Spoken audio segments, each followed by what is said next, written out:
Hey guys, Shane with Now That I'm Older. Check out Rogue Intel Prime with Duff and Chris. Anything goes in this podcast of infinite possibilities. The gang are sure to entertain with their take on the latest news, commentary, and review of, well, whatever the hell they feel like. Check out Rogue Intel Prime on rogueintel.com.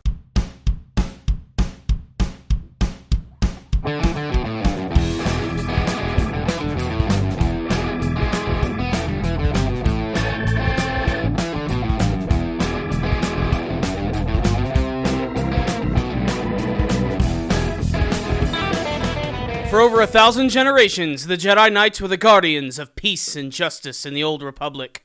Before the Dark Times, before the Empire, and certainly before the powerful Nerdcast. Hello, my friends, and welcome to another edition of the powerful Nerdcast. I'm your host with the most, Corey, and as you've probably noticed, I'm going solo again this week, and that's because Christian is not here. He is out of town at a family wedding. Christian, I hope you're having a blast. Don't drink too much at the open bar. He should return for the next episode, which is good because that's going to be our episode right before the holiday season starts to kick into full gear. That being said, today's episode is really exciting. We have so many cool things to talk about.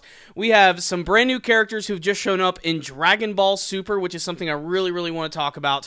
They just announced the last batch of DLC and characters for Super Smash Bros. Wii U and 3DS. Just last week, we had two huge trailers for big movies coming out next year, like X-Men Apocalypse and Teenage Mutant Ninja Turtles Out of the Shadows. That's right. So I want to take the time to talk about all of this stuff today, and I think I'm going to go ahead and I'm going to start with Dragon Ball because I wanted to make a whole separate video about this, but I didn't just have the time to do it, so I think this is the perfect opportunity to talk about this. Let me just go ahead and say, if you are not following Dragon Ball Super, whether it be the anime or the manga version, I want to give you a big spoiler warning because these images, which just came out recently, aren't even translated yet, but they are from the official manga release of Dragon Ball Super, and they give us our very first look at some of the brand new fighters. So, just to fill you in on what's going on in Dragon Ball Super is kind of like this continuation / reboot of Dragon Ball, where basically they're trying to revitalize the series, and the first two story arcs of Dragon Ball Super were adaptations from the movies, like Battle of Gods and the Resurrection of Frieza, but the third arc in the series is going to be completely brand new, and it's going to be going back to the strengths of Dragon Ball, which are doing these big, crazy tournament arcs, which I think is the best part of Dragon Ball, so I really can't wait to see what they're going to do with this one now that it's on this other universal scale. We really get to see some things that we've never seen before, and we even have some brand new characters who are going to be on the good side, or Beerus' side. So what's going on in this arc is there are these two different gods of destruction. There's Beerus and there's Champa, and they decide that they're going to battle for Earth. Basically, in each different universe, there are two different versions of Earth, and in the 6th universe, Earth is pretty much just crap. It's just a big dust ball. Nobody wants it anymore. It's been ravaged by war, and Champa wants the more beautiful version of Earth, which is in Universe 7, which is where Goku and Vegeta and all his other friends live. So in order to fight for the Earth, they're going to have this big universal tournament where each universe is going to gather their 5 strongest fighters, and whichever team wins is going to claim the Earth. Now, obviously, one of the biggest things about this is everybody's been speculating who is going to be in this tournament, and there's always been some obvious answers. So let's go ahead and talk about the hero side. First, we have Goku, Vegeta, Piccolo, Majin Buu, and this one brand new fighter who literally just looks like this little red alien with very big nipples. That's not a joke. It's not an exaggeration. They definitely focus on the fact that this guy looks like he's in a cold room 24 hours a day. I'm not really sure what the deal is with this character. I was expecting something a little more serious, but then again, Dragon Ball is another one of those series where you can't really judge a book by its cover. You never really know how powerful someone is going to be, and this little red guy is supposedly the most powerful person that Beerus has ever thrown down with, so to imagine that this guy can go toe-to-toe with Goku and Vegeta is a really big deal. I'm not sure what his powers are going to be, if they're going to involve his ridiculously oversized nipples or not, but we're going to have to wait and see. Some interesting choices, though, here. I think Piccolo is an appropriate choice because he's one of the fan-favorite characters. He's one of the strongest characters from Earth, and this would be a great opportunity to maybe, show what he's done over the years, how he's grown, maybe some new techniques that he's developed, and a great opportunity to basically expand on a really popular side character from Dragon Ball. Goku and Vegeta are obvious choices. Majin Buu is kind of like the wild card here. I'm really glad that they're incorporating Buu and actually remembering, hey, you remember this guy? Even though Beerus is the god of destruction, Buu sort of like destroyed half the universe as well. Buu is incredibly powerful, and I can't wait to see who he's going to fight against. And that brings us to Champa's team. This is where things start to get really insane. So, my thumbnail for this video includes a shot of what these characters are going to look like, and let me just talk about them each individually. They're all standing next to each other in a row. The first one is this weird purple-looking alien guy. I'm not really sure what to make of him at all. He kind of looks like a combination of like a Namek and Frieza's species and a few of the other aliens that we've seen in the Dragon Ball universe, and I just think he looks really cool and really menacing, and I don't want to read into any of this too much, like the way they had the lineups where like he's the first one, he might be the most powerful part of that group, like he might be just as strong as Goku. I'm not really sure like what they're going to do that, but I love his design. He's really dark. He's got this really cool battle armor on, which is a little different from some of the stuff that we've seen from the series, but I think he looks really freaking fantastic. Right behind him appears to be a Saiyan from the 6th universe, who looks sort of like, you know, a typical Saiyan, sort of like a combination of Goku and Vegeta, although he's much younger, and he doesn't look like he gives a crap about anything that's going on. Like, he just looks really calm and collected and just sort of like indifferent to everything that's going on. I really can't wait to see what they're going to do with this Saiyan character. I actually thought that there were going to be more Saiyans on their team. I thought there was the implication that we were going to see multiple versions of these characters. I am really glad that it's a new character and not just like an alternate version of a character we've seen before, and that goes for all the fighters. They're all completely unique for the most part, and that brings us to the third fighter, who straight up just looks like Frieza. In particular, Frieza in his first form, albeit a little different, more emphasis on the color schemes of blue and white. Kind of looks like one of those Frieza species character creations from Dragon Ball Xenoverse, like almost identical to that. But I can't wait to learn a little bit more about this character. A little different than like the typical like Frieza look, how the armor that this character is wearing, like it's actually like a part of their body, which I think is really freaking awesome. Like it's all like an organic piece. Just a really cool looking version of Frieza's species. Maybe an opportunity to finally expand on them. And the last two fighters are definitely the weirdest. Right before the last, we have this weird yellow-looking bear creature. That's the only way that I can describe it. Kind of like a cartoonish teddy bear wearing like a red tank top. He's really surprisingly tall and lanky, but also like big and bulbous, kind of chubby and fat. Maybe he will be Majin Buu's opponent. Maybe this is like the alternate version of Majin Buu from that universe. Maybe this is like the weird demonic like universe-destroying creature from that universe. I think that would be really cool. Again, just like the Red Fighter from Goku's team, don't judge a book by its cover. These guys are probably all just like disgustingly powerful. And then last but not least on Champa's team, one of the weirdest choices appears to be a giant steam-powered robot, or at least some sort of like giant mech. Maybe someone's actually piloting it, like maybe the fighter is actually inside. Maybe they're like a super genius who's created this like indestructible robot that can like go toe-to-toe with the strongest people in the universe. I really love the design of it. It's classic Toriyama. I love the design of all these characters. This is really the most exciting thing about Dragon Ball Super, is actually being able to see these fighters for the very first time, and it just builds my hype so much more for the anime version of Dragon Ball Super to finally get to see these guys in action. My biggest relief, like I said, is that these characters are not like straight up alternate versions of the Dragon Ball characters. I originally thought that it might go that route, because there's Beerus and Whis, and then there's Champa and Vados.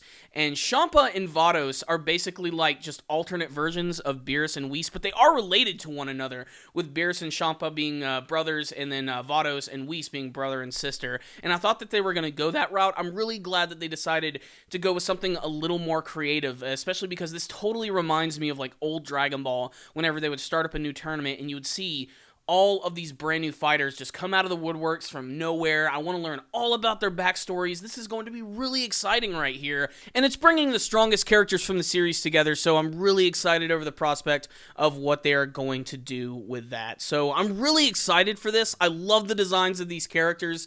I can't wait to read it in the manga version, but I can't wait to see it even more in the anime version of Dragon Ball Super. So awesome. I love it. If you guys want to check out these images, I will put links for them in the description box below. I'd love to hear your thoughts about them in the comments section. Please tell me who your favorite fighter is from Goku's team and from Champa's team, like which one you want to really see in action. So there it is, Dragon Ball Super characters. They look really freaking awesome. Now, let's go ahead and move on to video games, because I'm a big fan of Super Smash Bros. It's one of my favorite. Nay, it is my favorite fighting game of all time. People will argue that it's not a fighting game, that it's basically just like a party game, like Mario Party, just with some fighting elements to it. But I think it does have deeper things going for it, and it has a really hardcore fan base. And over the course of the last year after the release of the game, they've been releasing all of this DLC with all of these brand new characters. And despite the fact that Super Smash Bros. Is a Nintendo fighting game, a lot of the new characters have been picked and pulled from a lot of third-party franchises. We've already seen characters like Ryu, Sonic, Mega Man, and we get to see a few more of them show up. Just a month ago, we had the big reveal of Cloud from Final Fantasy VII, who was just released last night, by the way. I actually spent the night just playing as that character, trying him out online, trying out his new stage, and he's awesome. He's really, really fun to play as. He's the perfect homage to that character. Like, he has all of his abilities. You can even charge up his limit break if you ever used to play those games, and it enhances all of his abilities, especially his big special attacks. The B attacks is what I like to call them, and they're really flashy and they're really cool, and I think they did a fantastic job with the character. His Midgar stage in particular is beautiful, and whenever you hear that Final Fantasy VII battle music kick in, it just feels so classic. Like, if there's one thing these games are doing a really good job at, it's basically just appreciating and showing like why these are the greatest video game characters of all time. And there's been a number of brand new characters who've been added to the roster over the course of time, and just yesterday they had the final Super Smash Bros. Direct, which was going to reveal the final batch of DLC, the last stuff that they're going to release for the game, and it's pretty cool, but honestly, I am still slightly disappointed that some of my favorite characters did not make the roster. But let's talk about the ones that did. I already mentioned Cloud. He's already available. You can go ahead and purchase him right now on Wii U, 3DS, and you can even get the stage. I would highly recommend just getting the package for both of them because they're really cheap and it's just really awesome. But they also revealed these two other new characters. The first one they revealed at the very beginning of the Direct is this character who goes by the name of Corrin. No, not Corrin the cat from Dragon Ball, but Corrin, a character from Fire Emblem, in particular the new game, Fire Emblem Fates, which I have not played because, one, it's not out in my country, and two, because I'm just not really that big of a Fire Emblem fan. I have played the series before, but nowadays I just don't have the time to sit down and play these big epic RPGs. I usually play games now in like really short bursts, and that again is why I like Smash Brothers. I can play for 10 minutes, I can play for an hour, and I'll be completely satisfied just because I'll be able to get a couple of matches in. But this character, Corrin, despite the fact that he is another Fire Emblem character and another sword user, he is completely different than the other Fire Emblem characters that we've seen. He's very much like Robin, where they were taking a Fire Emblem character and they wanted to make him completely different. He at first just looks like a typical swordsman, and his sword looks really awesome. It's basically got like a chainsaw on it. It's the only way I can describe it. But the coolest thing about Corrin is his fighting style. He is able to transform himself and his body parts into like dragons and stuff. Like, he has dragon wings and he can literally transform into a dragon for a second. He has these moves where basically he puts on this like helmet which has these giant horns. He has this big lance which can stretch really far across the screen. I think he now has the longest reach of any character in the game, and that's his smash attack. So despite the fact that he is a swordsman, he doesn't play like Marth or Roy or Lucina or Ike or anything. He has his own completely brand new moveset, which looks really cool. I like the design of the character as well. I think he actually actually looks a little futuristic when compared to some of the other Fire Emblem characters. Again, I haven't played Fire Emblem Fates, but I didn't expect a design like that because from what I've seen from Fire Emblem Fates, a lot of the design is taking elements from like Japanese mythology, like a lot of samurais, and I think the other game that's being, because there's two different versions of the game, the other one is a little more traditional, like fantasy-based in terms of like the design, but this guy looks like he's like straight up from the future or something. He looks really cool, and at first I was a little disappointed because I was like, oh great, another Fire Emblem character. There are now officially 6 Fire Emblem characters. How much I would have wanted another Zelda character or a Donkey Kong character, or hell, another freaking Metroid character. How about a classic Nintendo character, guys? And I was really upset at first, but the more I saw gameplay videos of him and saw how different he really was, I'm really excited to play as this character, and it might actually get me to play Fire Emblem Fates. I'm really interested in this character's backstory, and that's another genius thing about these Smash Brothers games is they can release a DLC character which will bolster the sales of the game that they're from. Like, people are totally gonna like download this character, love him, and then they're gonna want to play Fire Emblem Fates. And that goes for another character who was introduced in the Direct, the final character who's going to be released for Smash Brothers, a character that I honestly just don't think anyone saw coming, and that's Bayonetta. Do you guys even know who Bayonetta is? I've never played a Bayonetta game, but now I totally need to. Especially because the one that was released last year on Wii U, Bayonetta 2, was like a big fan-servicey Nintendo game because it came with like all of this extra content, which involved Bayonetta actually like wearing Nintendo clothes and like using like Nintendo characters. Like she could summon Bowser's fists. If you don't know, Bayonetta is like this third-person action game, kind of like in the vein of Ninja Gaiden or God of War or Devil May Cry. And it's a really super stylized and very sexy game, and that's like the main reason I never felt that Bayonetta would even have a shot at being in these games, just because she's such a sexualized character, and a lot of the times Nintendo's like, no, we're not going to do that. We're going to censor the crap out of everything. God forbid anyone sees any boobies. But no, they're actually going to include this character, and she's completely true to who she is in the games. She's super sexy, she knows it, she's very proud of it, she's a very strong female character, but she's also got guns all over her body. She wields 2 in her hands, and she has 2 on her feet, and that makes her one of the more stylistic looking characters. That and the fact that she can summon these like massive demonic witch body parts, like these fists and feet, which can crush people and knock people off of the stage. She also happens to be a very combo heavy character, so she looks like she's going to be a lot of fun. And it also appears that she's also going to have her very own stage, which honestly looks like one of the coolest stages that I've ever seen from the game. And like I was saying with Corrin, the cool thing about Bayonetta is people are going to download this character, and then they're going to want to play her game. They're going to want to look it up, and they're going to try it out for themselves, and they'll probably discover something that they never knew existed, and something that they knew they would really like. And that's really one of the biggest strengths of including a character like Bayonetta in Smash Brothers. Like I said earlier, I was a little disappointed because I wanted more like traditional Nintendo characters. Like, I'm one of the people who's very vocal about wanting King K. Rool in this game. I want more Donkey Kong representation, and we also need more villain characters. There is an extreme lack of villain characters in Smash Brothers, and considering how many classical Nintendo villains there are, I think that's a big shame, especially because some of the more classic Nintendo series I really do feel are underrepresented, like Donkey Kong and Metroid. Like Metroid, of course, I would have wanted Dark Samus, who's already an assist trophy in the game, or heaven forbid, let's put Ridley in the game. I mean, the fans have been so vocal about it, and yet it's still just not happening whatsoever. I mean, there was a King K. Rool outfit that was released like a couple of months ago as a Mii Fighter costume, but to me that's kind of an insult. I really don't want that. I just want the actual character. However, one Mii Fighter costume they did release was for the character of Geno from Super Mario RPG, which is just so freaking awesome. If you haven't played Super Mario RPG, download it on your Wii. It's a fantastic game. It's really the most like classic Mario RPG, and that's saying a lot because there's been a lot of them. There have been the Paper Mario series, the Mario and Luigi games, and this one just sort of feels like an old school Square Enix Final Fantasy RPG just with Mario characters. And Geno has been one of those characters that like for years people have been wanting him to appear in Smash Brothers. He seems like he would be a really great fit, and they basically did the next best thing where they released a Mii costume for him, and they made him a gunner, which is one of the different classes of Mii Mii fighters, which is fitting for the character because he does have a gun on his arm, and they designed it to look as such. And you can even make your Mii kind of look just like Gino would, like with his big eyes and everything. So in many ways, we got Gino. The only problem is, since it's a Mii fighter costume, you're never going to be able to use him online unless you're playing directly with your friends. If you're ever just playing with random people going for For Glory or something, you're never going to be able to play as Gino, and that goes for all of the Mii fighters in general.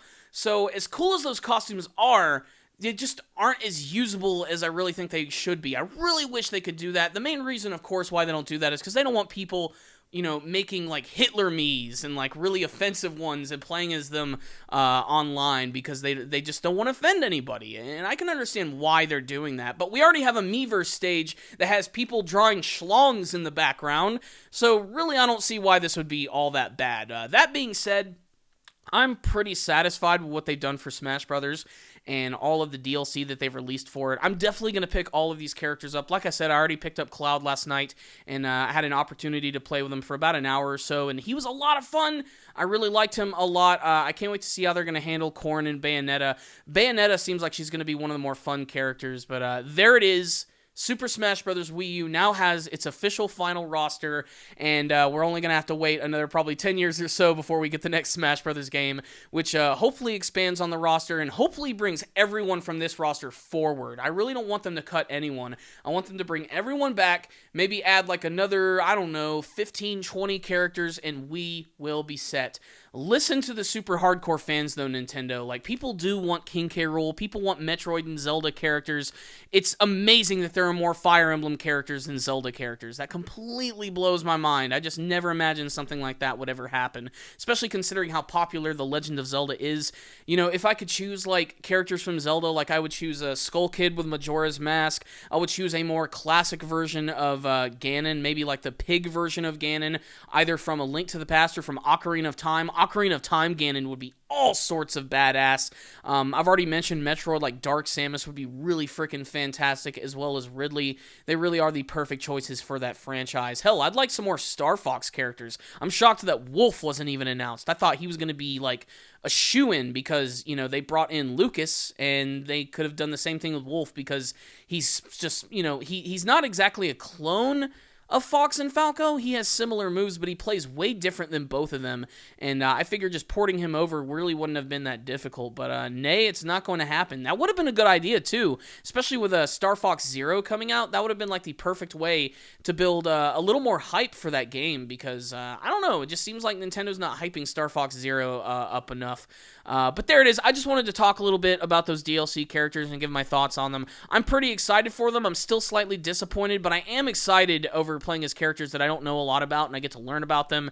And if anything, I really want to get Bayonetta 2 for the Wii U now. What's really cool about the Wii U version of that game, I think it's the only version of that game actually, is that it also comes with Bayonetta 1, so it's like a full package. You know, you're not going to be out of the loop, and that's another one of the reasons I want to get the game, so I can sort of experience that on my own.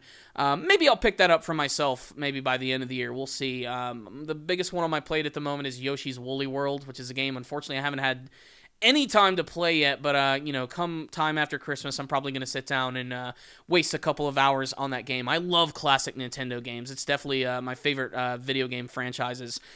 So there it is, Super Smash Brothers. Tell me in the comment section below if you guys are disappointed by the choices or if you're excited over the prospects of Cloud, Corrin, and Bayonetta. If you had a character that you would like to appear in Smash Brothers, make sure to tell me. Right after this, let's go ahead and talk about these big movie trailers. I already did a big video about the new Teenage Mutant Ninja Turtles, so I'm not going to get into it too much. What I will say is that trailer was so much better than the Batman vs. Superman trailer. Like, I got so much more out of that, mostly because I'm still kind of burned by the fact that Doomsday does not look like Doomsday, but Bebop and Rocksteady from this new Ninja Turtle movie just look perfect. Like, they look like they were ripped right from the cartoons, and it bothers me too that they look so good, and yet the turtles still look so strange, kind of like this weird amalgamation of, like, I don't know, Shrek and the Goombas from the Super Mario Brothers movie. That's the way I see it. That's the way they always look to me. But Bebop and Rocksteady just look so big and massive and really powerful, and that's the way they should be. You know, a mutated rhino and a warthog should definitely be able to take on a group of turtles. Saying all of this out loud really does make me realize how strange Teenage Mutant Ninja Turtles is. I still don't think the movie's going to be very great. Like, I think it's going to be, like, a bad movie, like, but maybe like a guilty pleasure type of movie. You know, way better than the first. It looks like this one just has way more focus, and there's not going to be any like rewrites or reshoots. So in many ways, it's going to be a better film, but it's still just a big, ridiculous Michael Bay explosion film, and I don't expect it to be that crazy. Will I see it in theaters? Probably not. Will I see it when it's released on like DVD and Netflix and stuff? Of course, I'm definitely going to watch it. I have to see the live action versions of Bebop and Rocksteady. If my 7-year-old self knew about this, he'd be freaking out. Just the prospect of seeing these characters on screen in live action for the very first time is really a big deal. Because I remember back in the day seeing Teenage Mutant Ninja Turtle 2, The Secret of the Ooze, and the two mutants they used in that movie were Toka and Razar. And everybody was complaining at the time, like, why aren't there Bebop and Rocksteady in this movie? And, you know, even then I was a little burned by it, but at the same time, I think Toka and Razar are awesome too. I would even like to see more reimaginings of those characters. I think they're really awesome.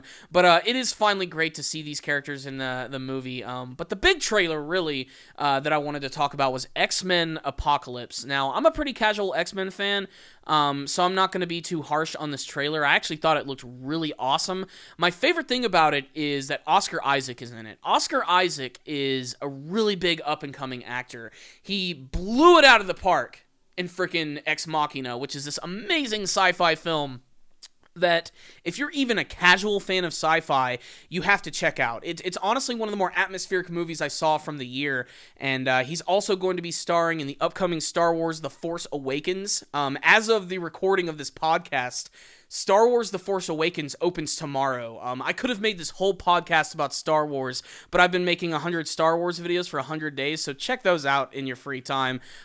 Just my hype for that is amazing. And Oscar Isaac is also going to be playing the key villain in X-Men Apocalypse. He's going to be playing Apocalypse himself.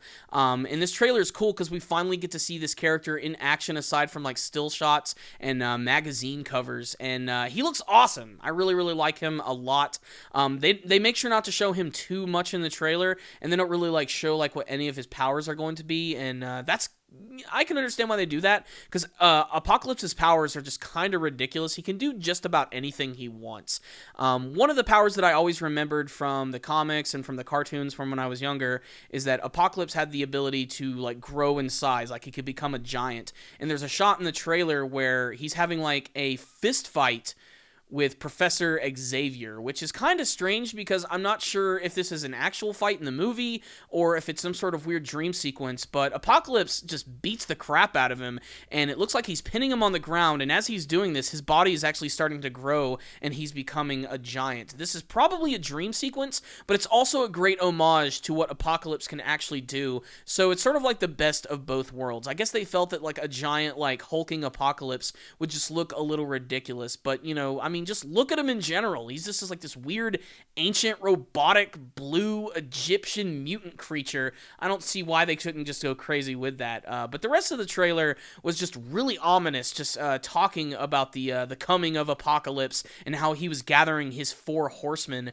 which, according to the trailer, are going to be Magneto, again being played, I think his name is Fassbender, Michael Fassbender. I think he's been playing him ever since the First Class film. We also have Psylocke, who's being played by Olivia Munn, of all people. I haven't seen her since the G4 days. You guys remember that channel? Yeah, it was actually a thing. We also have Angel, who's going to be returning. He's one of the classic 4 horsemen of the Apocalypse, which definitely makes sense. I remember seeing him in the cartoon version of the Apocalypse story back in the early 90s. The X-Men cartoon from the early 90s kicked so much freaking ass. I loved it so damn much. And then, of course, we get to see some more of the other characters, like the younger versions. We get to see Jean Grey. We get to see Cyclops. We get to see Jubilee. I love the fact that it's set in the 1980s, and it really reflects that. We have Storm, who's another of the Four Horsemen of the Apocalypse. Probably the coolest looking movie version of Storm that I've ever seen. I love her classic 1980s look with the mohawk and everything. It's just so distinctive and so classic X-Men.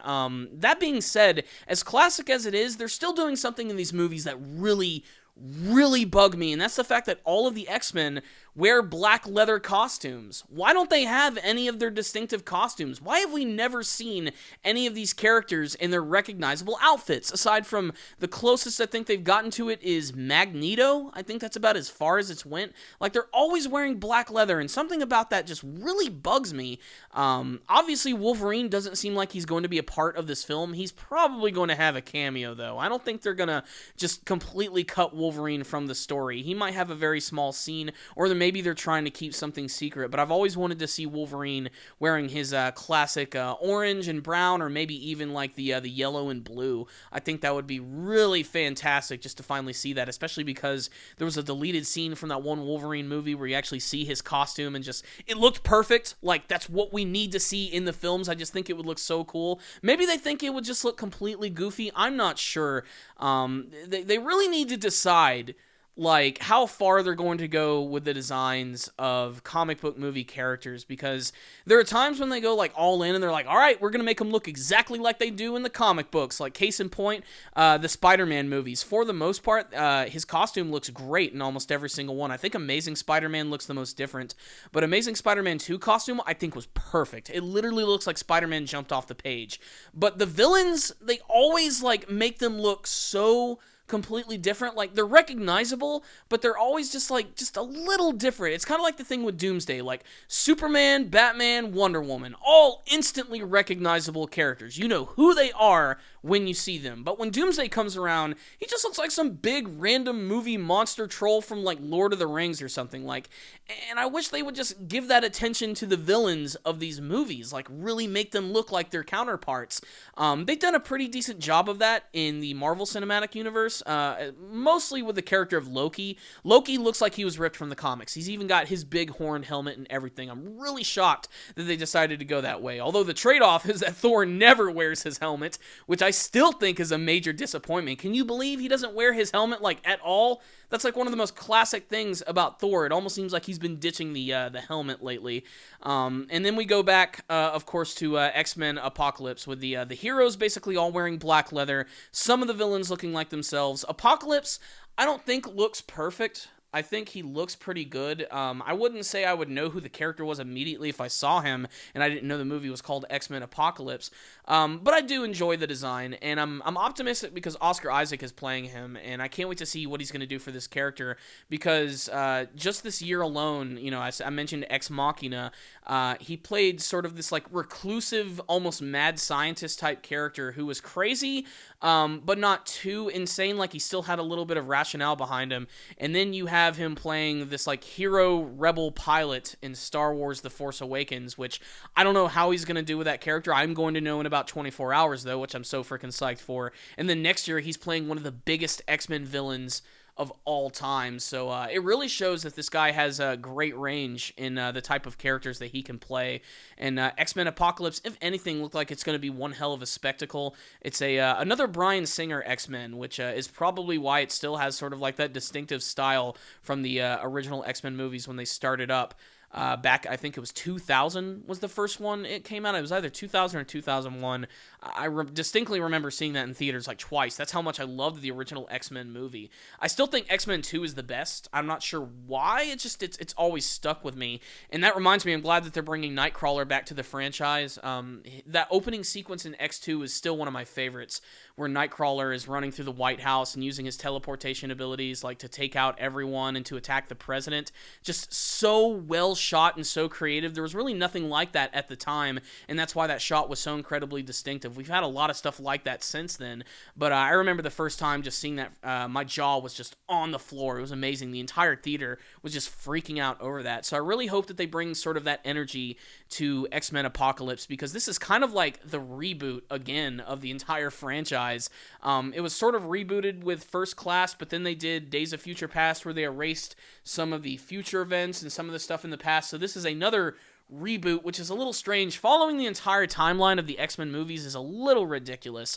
But I really liked the trailer. I loved the tone of it. I loved finally getting to see all of this stuff in action for the very first time. And it's also a reminder that next year is just going to be insane for comic book movies. There are going to be so many of them, and so other big movies as well. There's even a Tarzan trailer which came out last week, which I'm not going to comment on because I'm just not a very big Tarzan fan. I really just don't have that much to add to it.